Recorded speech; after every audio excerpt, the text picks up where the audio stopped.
بلکہ اشد ضرورت کے تحت، خاص کر آپ جیسے بچوں کی ضرورت کے تحت، 10ویں کے بچوں کے، 9th کے بچوں کے لیے 16ویں بھی کر کے، بڑے بڑے ڈبلو میں بھی کر کے جو ہے ان کو نماز جنازے کے بارے میں معلوم نہیں ہوتا، بہت ہی افسوس کی بات ہوتی ہے۔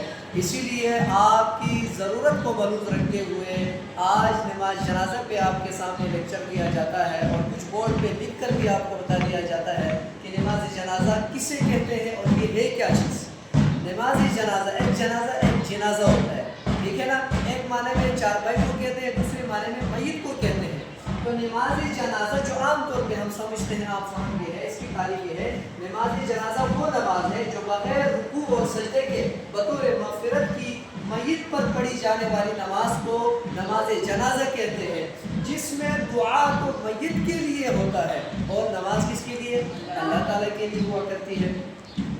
اب جب میت پر ہم جب نماز جنازہ پڑھ لیں تو اس کے بعد دوبارہ دعا کرنے کی بھی اجازت معلوم نہیں ہوتی ہے، کیونکہ نماز جنازہ رکھی گئی ہے بطور دعا کے لیے، اور اس نماز کے اندر رکوع سجدہ نہ ہونے کی کیا وجہ ہے؟ رکوع سجدہ چونکہ اللہ رب العزت کے لیے ہے، تو اب ہم اگر میت کے سامنے بھی رکوع سجدہ کریں تو گویا کہ ہم غیر اللہ کے لیے سجدہ کرنے والے ہوں گے۔ غیر اللہ میں بھی ایسا جو مرا ہوا شخص ہے اس کے سامنے ہم جھکنے والے ہوں گے، تو جبکہ اسلام میں اس کی اجازت نہیں ہے، اس لیے اس میں رکوع سجدہ نہیں ہے۔ اور اس نماز کے دو فرائض ہیں، فرائض نماز جنازہ میں آپ کے سامنے لکھوا رہا ہوں۔ فرائض نماز جنازہ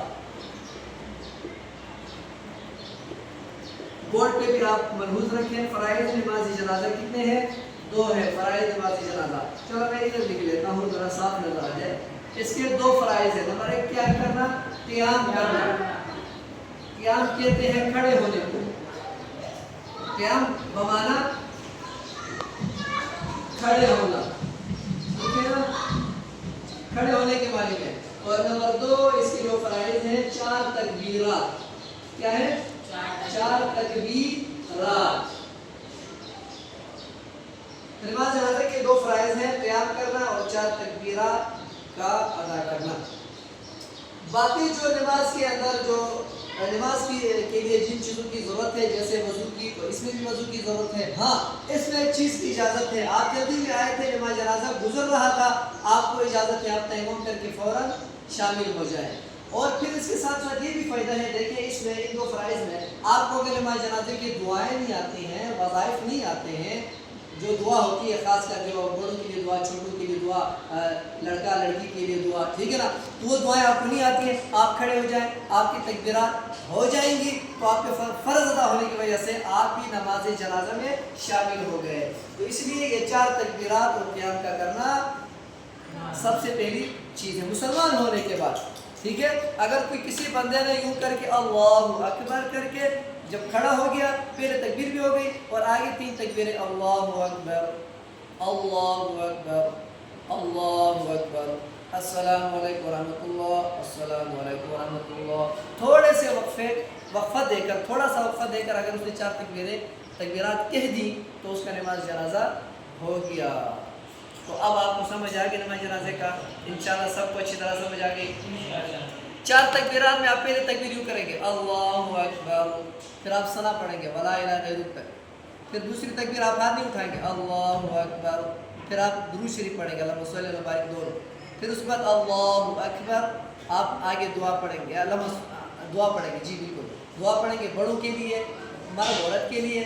پھر اس کے بعد جو ہے اگر آپ دیکھیں، اگر چھوٹے بچے ہیں، بچی ہے، تو اس کے ساتھ اللہم اجعل حالنا فرطا وجعل حالنا اجر و ذخر وجعل حالنا شافعۃ و مشفعہ۔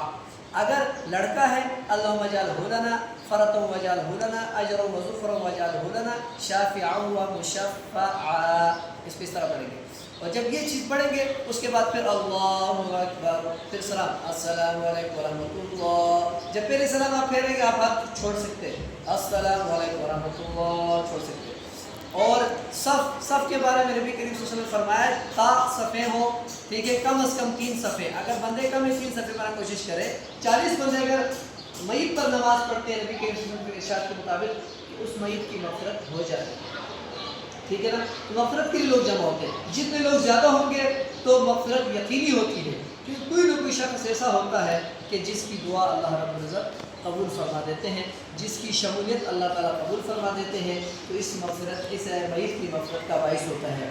اور پھر اس میں جب آپ جنازگاہ میں کھڑے ہو جائیں گے، صفوں میں آپ بالکل قریب، امام کے قریب بھی کھڑے ہو سکتے، اس کے لیے باقاعدہ کوئی رکوع سجدہ نہیں ہے، اس لیے کوئی اتنی سی جگہ نہیں چھوڑنی ہے کہ ایک صف بن جائے، ٹھیک ہے نا۔